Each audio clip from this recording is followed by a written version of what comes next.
Algo cheira ben no IES de Sanxenxo e non é para menos porque entre flores, froitas e chocolate os rapaces do instituto elaboraron hoxe os seus propios perfumes. Foron feitos de xeito artesanal, seguindo meticulosamente os pasos, calculando as medidas e as proporcións ata obter o mellor dos resultados. As técnicas de elaboración de perfumería veñen de antigo e hoxe estes mozos descubriron a fonda cultura dos arrecendos, que mesmo tivo a súa época de esplendor na Península Ibérica en tempos dos musulmáns. Tomen nota porque a receita para elaborar perfumes únicos é sinxela. É un método de creación de perfumes por disolución, ou simplemente o que faremos é mezclar nun tarro os componentes vexetais dos que vamos a extraer os aromas e a incluirlles alcohol para que se disolvan aí.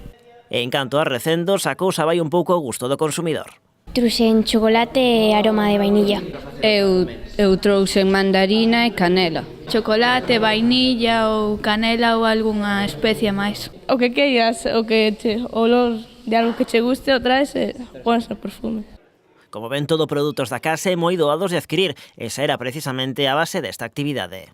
É unha iniciativa de dinamización lingüística, queríamos ensinarlle a rapazada que se pode traballar no medio, cercano a eles, con materia prima propia de aquí, ¿no? sin ter que acudir ás grandes superficies, podendo facer cousas, sinxeliñas con materiais que teñen eles na súa casa, por exemplo. Como recompensa, os rapaces puideron levar para casa a súa creación, e como non en frasco pequeno, como ten que ser cos seus perfumes.